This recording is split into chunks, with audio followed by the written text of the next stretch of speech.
Aloha. Let me stand in the appropriate spot.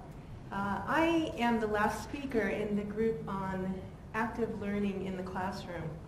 And I'm also all what stands between you and your first break of the day, so bear with me. Unlike my predecessors, my classroom is an online classroom this semester.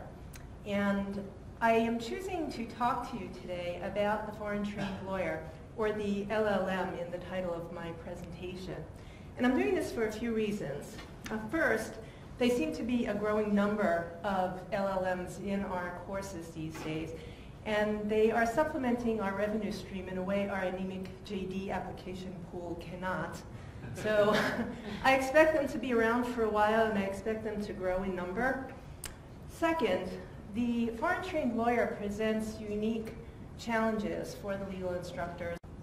They tend to come from countries where passive learning is the norm, so they are accustomed to sitting in a classroom and being lectured at and not asked to contribute to the conversation.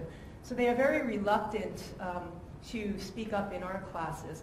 They also might have cultural barriers, so they find it impolite to engage in a conversation at an equal level with the figure of authority, which, scarily enough, would be me in my class.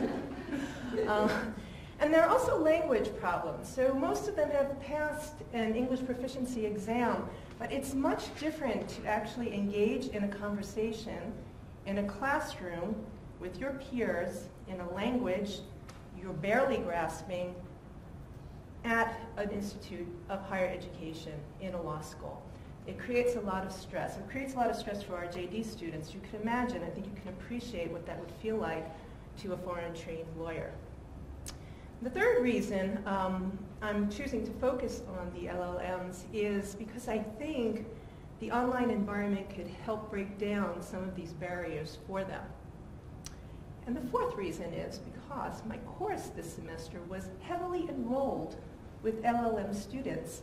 And I had never had an LLM student enroll in my course before, so it was a first. And I was curious. I asked them, why is my course so popular with you? And they told me, it's because it's an online course, and we can replay your lectures. And you post your transcript with the video, so we can follow along and practice our legal English with you, which was also kind of scary. But and they also confided in me, the online class took away the panic of coming to a room and being asked to speak in this foreign language about a legal system that they are trying to learn. So this was a first for me. The online class itself was a first for me. I had never taught an online class before. And my class reserves 4 brick and mortar settings to satisfy some school requirements. So we meet actually 4 times. The rest of the class is all done online. The class is on foreign, comparative, and international law research. And I've taught it for about 1,000,001 years in a brick and mortar setting. And I've spent a lot of time developing my lesson plans and activities to mirror adult learning behavior and to create an environment where there is active learning. Adult learning behavior became a field of study at the beginning of the last century. And Malcolm Knowles, toward the latter half of the last century, coined the term adragogy, which is a complement to pedagogy, the teaching of children.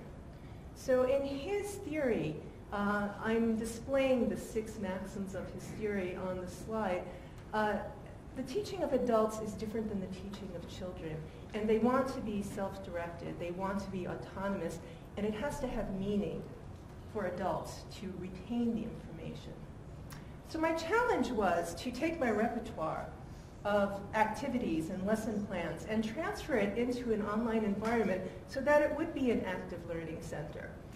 One of my key activities is an oral presentation.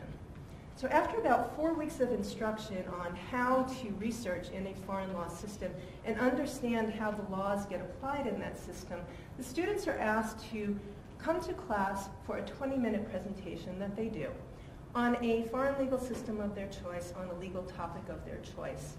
And they're motivated by different factors. Often they're writing a paper in a doctrinal course that mirrors the research, or they're going to visit that country, or their ancestry is from that country. Whatever it is, they are highly motivated. And it satisfies some of the buckets that Malcolm Knowles has set up for me. Maybe not all of them, but self-directed, a need to know, there's a payoff, they're invested in the topic. And the oral presentation becomes a very popular item in the class. They like to do it. It also is a good teaching tool. I'm showing you the learning pyramid here. Because they're coming to class and they're teaching you and the other students about this legal system, the level of retention for what they're learning is very high. It's at the bottom of the pyramid, 90%. Now, the educational literature on computer-based instruction for adults is at its infancy. Very little has been written about it. And most online courses focus on the upper part of the pyramid. A typical online course will have a recorded lecture, some self-assessment tool in the way of an online quiz or something like that to make sure people are getting the readings, and maybe a discussion board where the students are talking about the readings or the lecture for that particular class. So it's not a highly effective way to convey information for them to retain. We want to hit the bottom of the pyramid, which is why I'm so wedded to my oral presentation, because it does hit the bottom.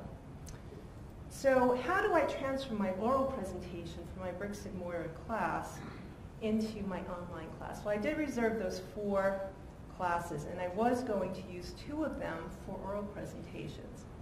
I wasn't expecting that half of my class was going to be foreign-trained lawyers who were really terrified of speaking in a classroom, much less getting up in front of a group of their peers and delivering a 20-minute presentation on a foreign legal system.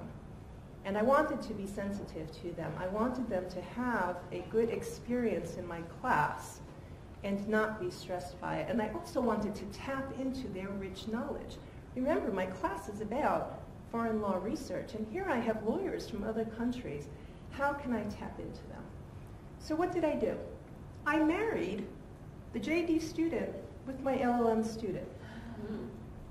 And instead of coming to class to deliver the presentation, I gave them a video camera, although most of them used their phones that they were more comfortable with, and I asked them to create a 20-minute video for their presentation. But the presentation was going to be a little bit different. It was going to be more comparative.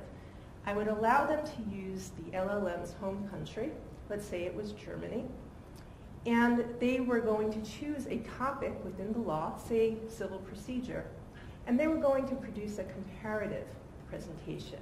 And the JD student was responsible for learning the German system, and the German student would be responsible for learning the US system.